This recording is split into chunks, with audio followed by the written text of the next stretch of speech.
गुरु के महत्व को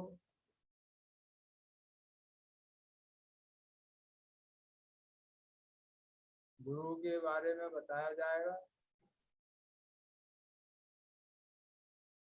कि गुरु कैसा होना चाहिए। जिस प्रकार हम अपने सांसारिक जीवन में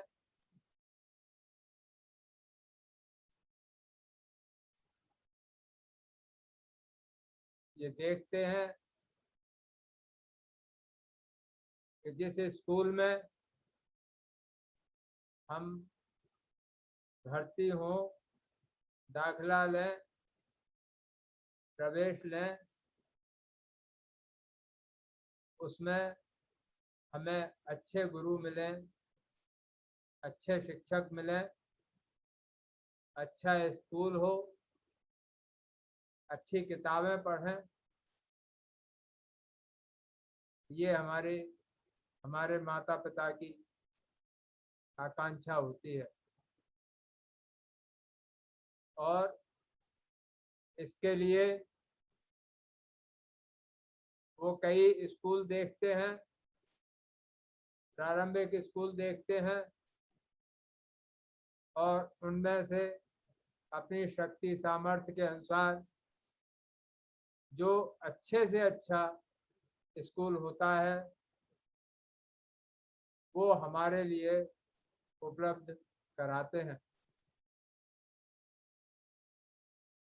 स्कूल में जो हम पुस्तकीय ज्ञान लेते हैं, शिक्षा लेते हैं, उसमें भी कई विभाग होते हैं। प्रथम प्राइमरी यानी बेसिक शिक्षा, उसमें हम 5वें क्लास तक पढ़ते हैं, गुरुओं से शिक्षा लेते हैं।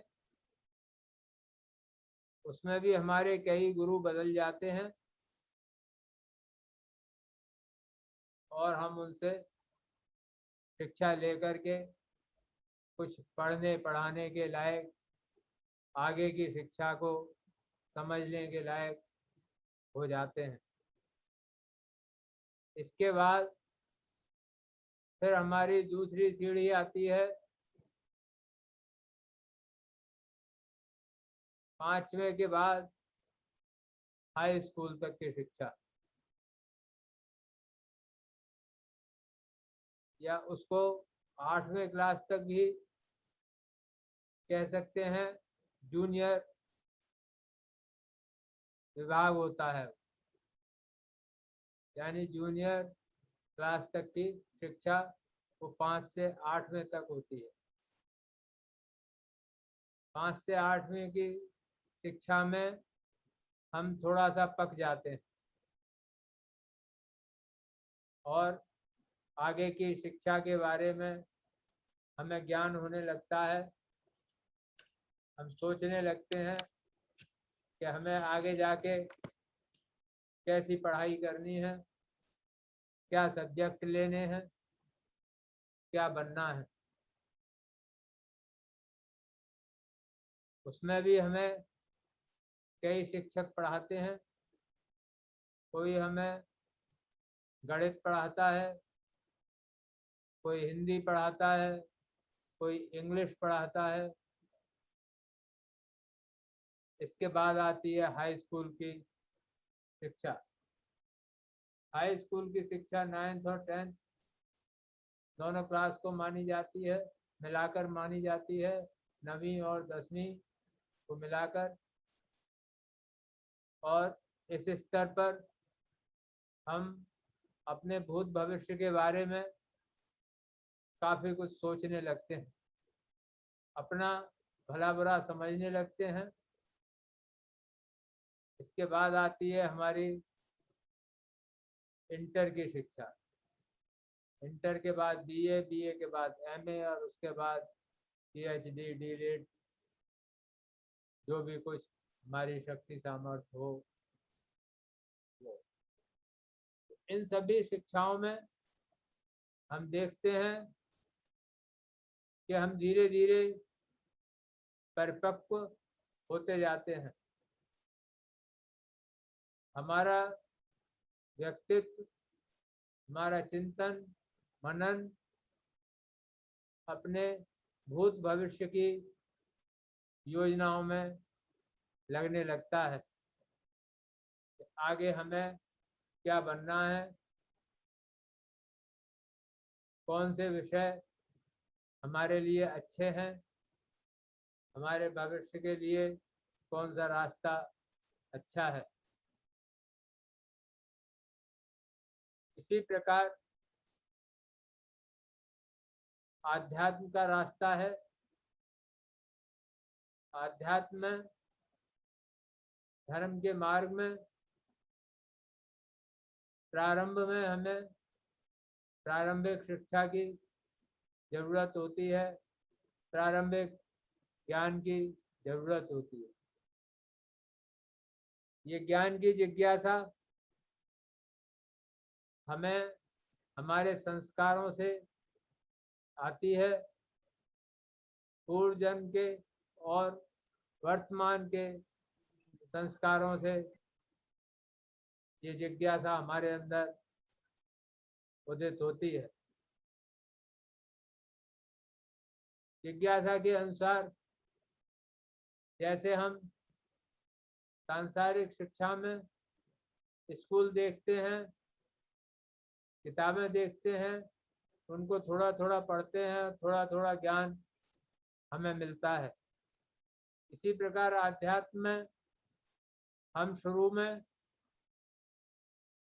कुछ किताबें पढ़ते हैं, कुछ मंदिरों में भी जाते हैं, कुछ महात्माओं के पास भी जाते हैं, संतों के पास जाते हैं, उनके प्रवचन सुनते हैं।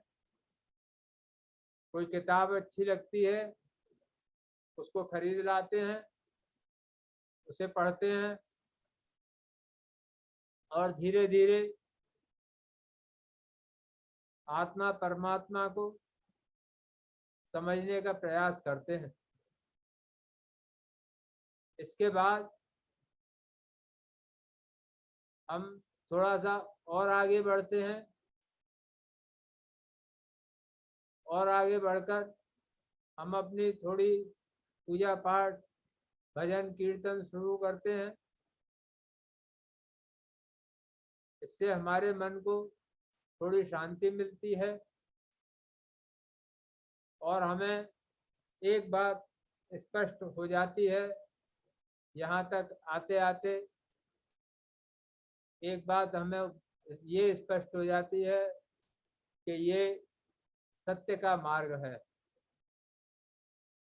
भगवान को देखने के लिए, भगवान का साक्षात्कार करने के लिए हमें मन वचन कर्म से सत्यता, शुद्धता, पवित्रता को अपनाना होगा। इसके बाद फिर हम थोड़ा थोड़ा और आगे बढ़ते हैं। कोई हमें अच्छे योग के गुरु मिल जाते हैं तो हम उनसे आसन प्राणायाम वगैरह सीखते हैं। कोई भक्त मार्गी मिल जाते हैं तो हम भजन पूजा सीखते हैं और मीराबाई, सूरदास के समान भक्ति में लीन होने की कोशिश करते हैं, प्रयास करते हैं, सोचते हैं कि हमें जल्दी से जल्दी भगवान दिखाई दे जाएं। और इसी क्रम में हम योग साधना भी शुरू कर लेते हैं। कोई अच्छे योगी मिल जाते हैं, कोई आसन प्राणायाम सिखाने वाले मिल जाते हैं, तो उनसे आसन प्राणायाम सीख लेते हैं, किसी से जप सीख लेते हैं, किसी से थोड़ा ध्यान साधना की विधि सीख लेते हैं। तो ये सारे विद्या सिखाने वाले हमारे गुरु होते हैं। वो सभी हमारे गुरु होते हैं जिन्होंने हमें सांसारिक पढ़ाई पढ़ाई, वो भी हमारे गुरु हैं। शुरू से और आखिर तक जितने भी गुरु हुए वो सब हमारे गुरु थे। और आज भी अगर वो हमें कहीं मिलेंगे तो हम उनको गुरु भाव से ही आदर सत्कार देंगे। इसी प्रकार आध्यात्म में प्रारंभिक अवस्था में, उससे थोड़ा आगे की अवस्था में, बीच की, मध्य की अवस्था में हमें जो भी गुरु मिलते हैं, जिस स्तर के भी मिलते हैं, वो हमें कुछ ना कुछ अवश्य ही सिखाते हैं और वो सब हमारे गुरु होते हैं। जीवन में हम उनको गुरु के अतिरिक्त कोई दूसरा शब्द नहीं कह सकते, किसी और शब्द से नहीं पुकार सकते। ये गुरु शब्द एक ऐसा शब्द है कि ये जिसके साथ एक बार जुड़ जाता है वो आजीवन जुड़ा ही रहता है। इन अवस्थाओं को पार करते करते जैसे हम सांसारिक जीवन में doctor, engineer, professor, IAS, PCS बन जाते हैं, लेकिन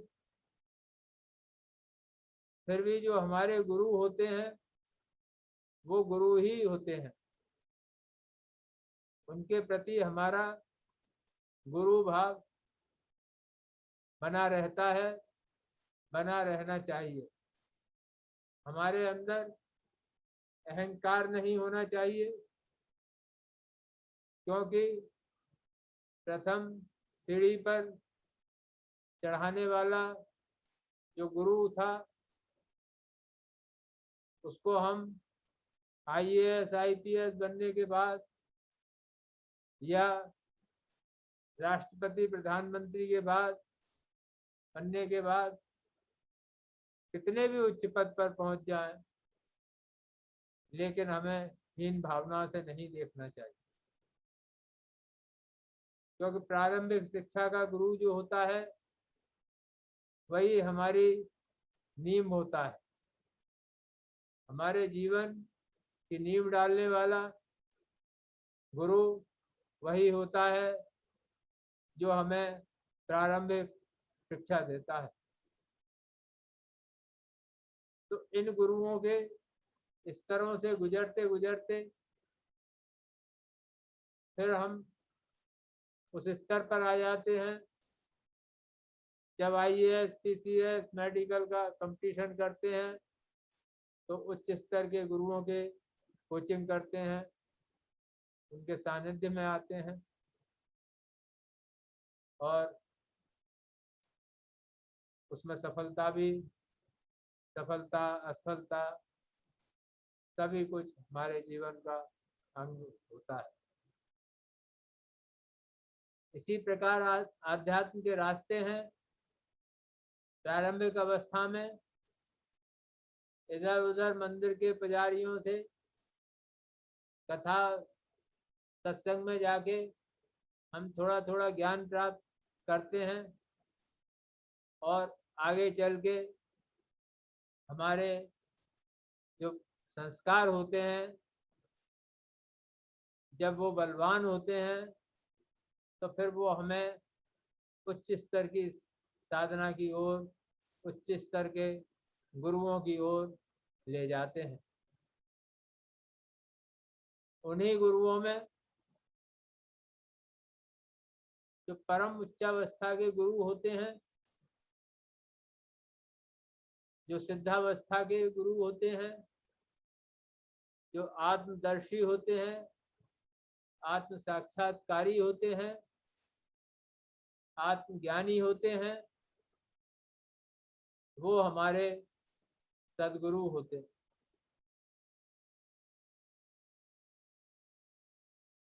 तो सबसे पहली पहचान सदगुरु की यह है कि वो आत्म साक्षात्कारी होने चाहिए। वो गुरु जिन्होंने आत्म साक्षात्कार किया हो और आत्म साक्षात्कार के द्वारा आत्मज्ञान प्राप्त किया हो, वो हमारे अंतिम गुरु होते हैं। क्योंकि आध्यात्म में आत्म साक्षात्कार से बड़ा कोई भी ज्ञान नहीं है, कोई भी अनुभव नहीं है, उसके आगे कोई गुरु नहीं है, कोई ज्ञान नहीं है। इसलिए वो गुरु हमारे अंतिम और मोक्षदायी गुरु होते हैं। इसके अतिरिक्त उन गुरु के अंदर या ऐसे गुरु के पास जब सौभाग्य से हम जाते हैं तो कहते हैं कि पानी पियो छानकर और गुरु करो जानकर। तो गुरु करने से पहले हमें गुरु को खूब अच्छी तरह से देखना और समझना चाहिए। गुरु को देखने और समझने के रास्ते क्या हैं, तरीके क्या हैं? उनमें से सबसे पहला तरीका है कि अगर संभव है तो आप गुरु के पास जाएं, शांत भाव से जाएं, कोई इच्छा तमन्ना कामना लेकर के नहीं जाएं और उनके पास शांत भाव से बैठ जाएं, उनका दर्शन करें। अगर भजन कीर्तन हो रहा है तो उस भजन कीर्तन में भाग लें, ध्यान हो रहा है तो ध्यान में भाग लें, मंत्र जप हो रहा है, गुरु मंत्र का जाप करा रहे हैं तो मंत्र का जाप करें।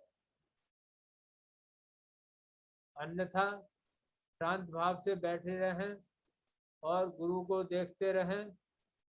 गुरु को देखने के बाद फिर गुरु के स्वरूप को अपने अंदर देखें। इस प्रकार थोड़ी देर, घंटे, आध घंटे, 2 घंटे, जैसा भी आपको अवसर मिलता है, गुरु के सानिध्य में बैठें और ये देखें कि हमारे अंदर क्या विचार आ रहे हैं। क्योंकि इस बात को विज्ञान भी मानता है कि हर व्यक्ति का अपना एक आभा मंडल होता है। आभा मंडल का अर्थ है कि व्यक्ति के स्थूल शरीर के चारों तरफ कुछ तरंगे होती हैं, एक तरह का प्रकाश होता है। उस प्रकाश का घेरा होता है और उसमें से कुछ तरंगे भी निकलती हैं। वो तरंगे जैसे भी जिसका स्तर होता है उसके स्तर के अनुसार ही उसका आभा मंडल होता है, यानी उस प्रकाश का रंग होता है, और उसी प्रकार के गुणों वाली वो तरंगे होती। जो तामसिक प्रवृत्ति के लोग होते हैं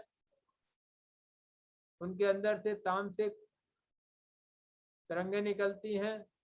उनके पास जाने से, बैठने से, वार्तालाप करने से हमारे अंदर तामसिक प्रवृत्ति का प्रादुर्भाव होता है। संत पुरुषों के पास बैठने से, उनकी वाणी को सुनने से अगर हमारे पास अंदर सत्य भावना जागृत हो रही है, सत्य का उदय हो रहा है, हमारी आंखें बंद हो रही हैं, बंद होने लगती हैं, हम शांति में जाने लगते हैं, तो आप ये समझिए कि ये गुरु हमारे लिए गुरु बनाने के योग्य है। इन गुरु के आभा मंडल में सत्य और ज्ञान समाहित है, दिव्य शक्तियों की किरणों का स्फुरण है। इसके बारे में हमने एक दोहा लिखा है, जिसकी ड्योढ़ी पर चढ़त परिचय देती शक्ति, जिसकी ड्योढ़ी पर चढ़त परिचय देती शक्ति। ड्योढ़ी मतलब गांव की भाषा है ये, जो गांव की हिंदी को समझते हैं, भाषा को समझते हैं, वो ड्योढ़ी का मतलब भी जानते हैं। फिर भी हम बताते हैं कि दरवाजे, घर के दरवाजे की जो चौखट होती है, जो देहरी होती है, जो जिस पर हमारा पहला कदम पड़ता है, उसको ड्योढ़ी देहरी कहते हैं। तो जिसकी ड्योढ़ी पर चढ़त परिचय देती शक्ति, जिसके देहरी पर पैर रखते ही, चढ़ते ही हमें शांति और शक्ति का आभास होने लगे, जिसकी ड्योढ़ी पर चढ़त परिचय देती शक्ति, गुरु वह सचमुच ब्रह्म है, कहो तुरंत पग। ऐसा गुरु सचमुच ही ब्रह्म है, ब्रह्म ज्ञानी है। ब्रह्म का मतलब ब्रह्म ज्ञानी है, आत्मज्ञानी है, और उसके चरण वंदन करके, चरण स्पर्श करके हमें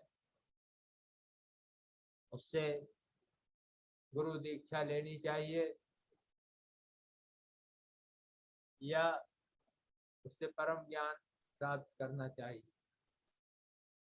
उस परम ज्ञान को वो गुरु चाहे किसी भी रूप में दें, जो भी उनका मार्ग हो, उस मार्ग के अनुसार वो जो ज्ञान हमें दें, उसे हमें अपनाना चाहिए।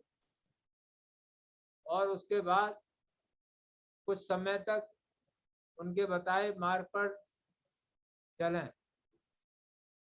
अगर उनके बताए हुए मार्ग से हमारा कल्याण हो रहा है, हमारे मन वचन कर्म में शुद्धता आ रही है, हमारा ध्यान लग रहा है,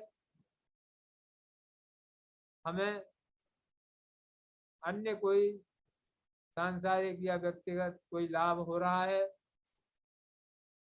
तो आपसे समझिए कि आप सही जगह पर हैं, सही गुरु के सानिध्य में हैं।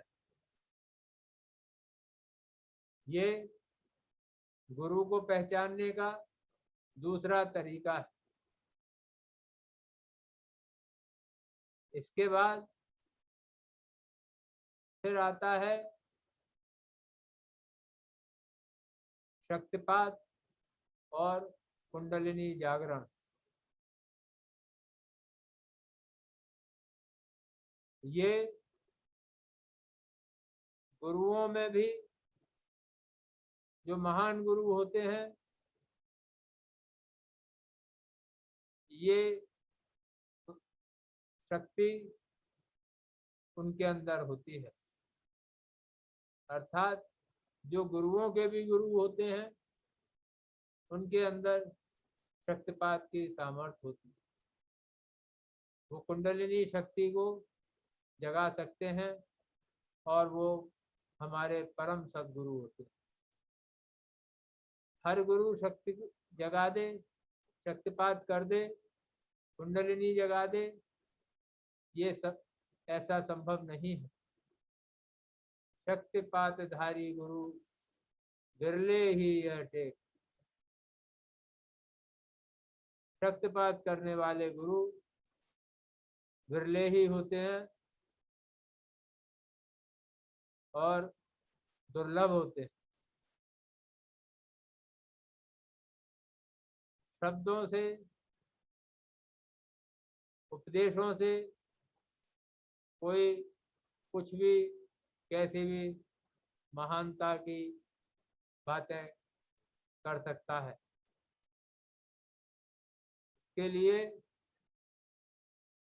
हमने एक और दोहा लिखा है, शब्द जाल को छोड़कर दे अंतर अनुभूत। यानी शब्द जाल का मतलब दुनिया भर की कथाएं, किस्से, उपदेश देने की बजाय जो गुरु शांत बैठकर हमें अंतर अनुभूति देता है,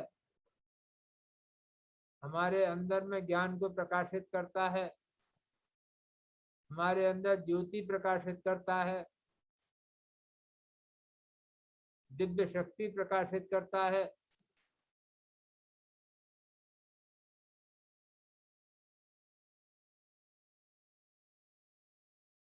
वो गुरु सद्गुरु है। गुरु की परीक्षा लेना, गुरु के विषय में छानबीन करना कोई पाप नहीं है। ये सावधानी का काम है और सावधानी से करना ये हमारे विवेक का प्रमाण है। जीवन के जिस प्रकार हम अन्य कामों में, कार्यों में विवेक का इस्तेमाल करते हैं, इसी प्रकार गुरु की पहचान में हमें सबसे अधिक विवेक का प्रयोग करना चाहिए। और जब तक हमारे विवेक, हमारी अनुभूतियों की कसौटी पर गुरु सत्य नहीं उतरते, या हमें अनुभव से मतलब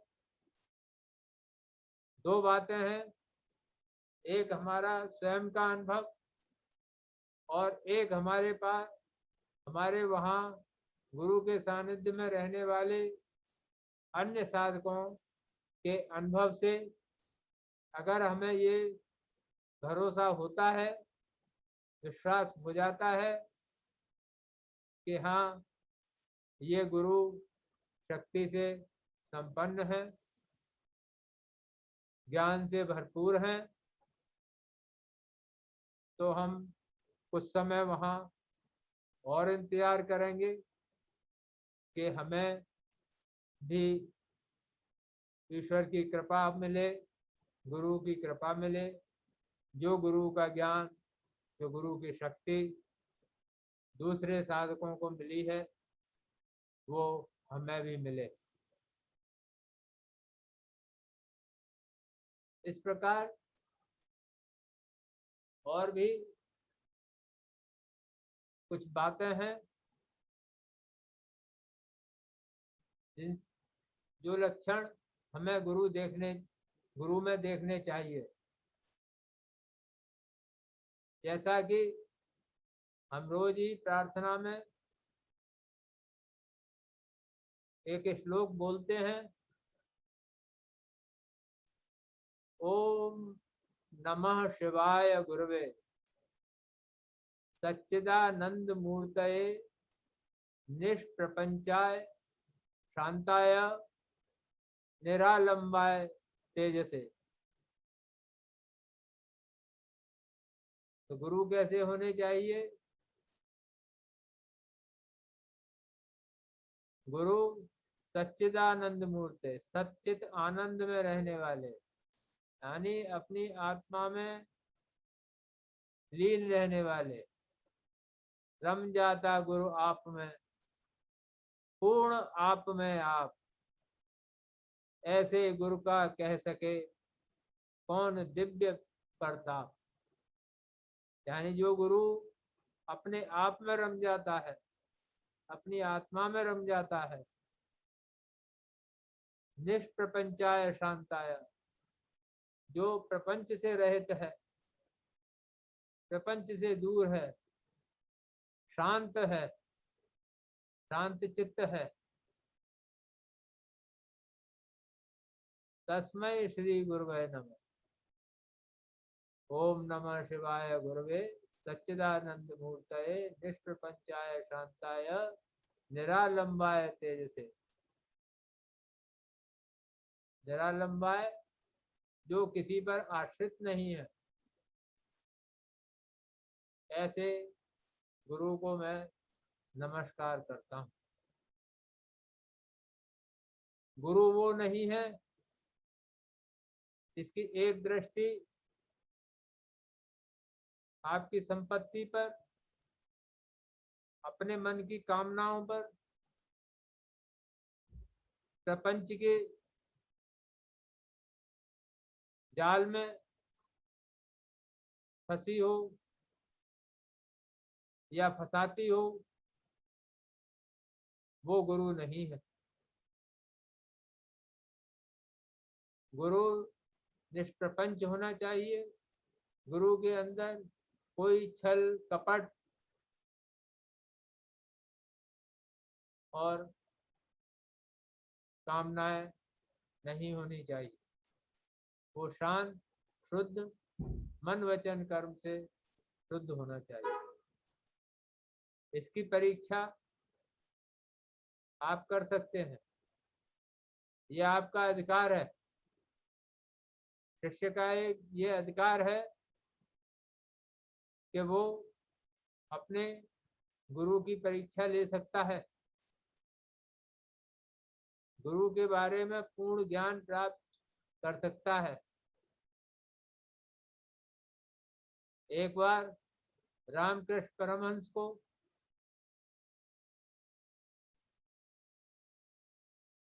पेट में कुछ खराबी हो गई, अपच की शिकायत हो गई, उनको दस्त हो गए, तो वो बार बार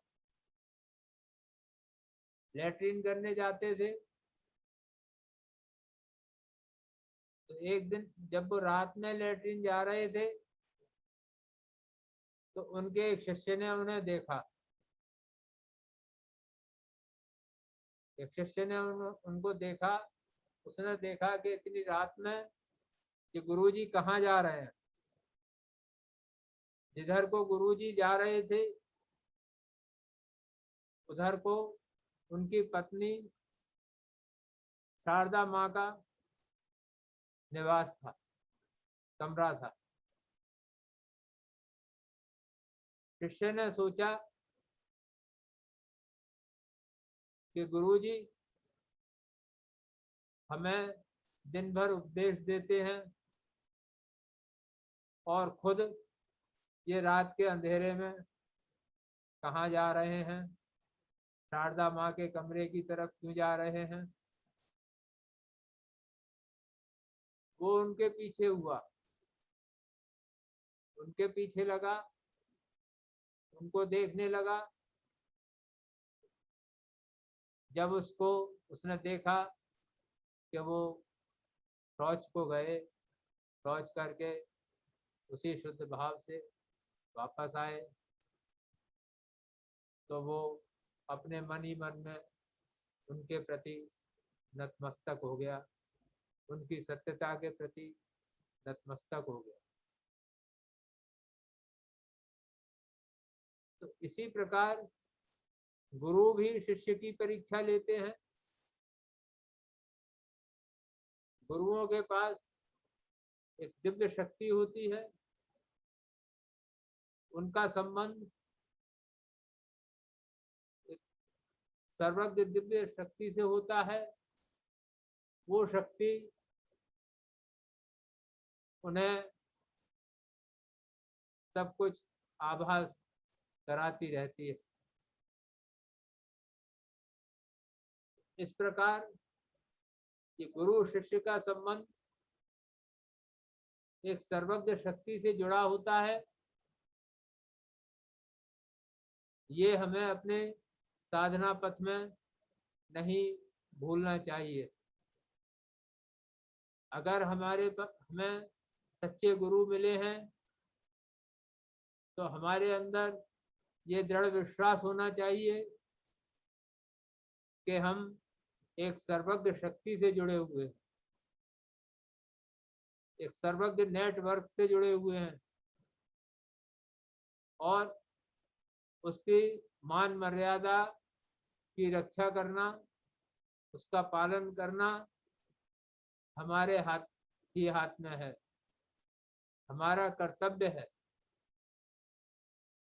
इस भावना से जब हम गुरु का मान सम्मान करते हैं, साधना करते हैं, तो गुरु की शक्ति अपने आप हमारे अंदर पूरी तरह उतरने लगती है और तभी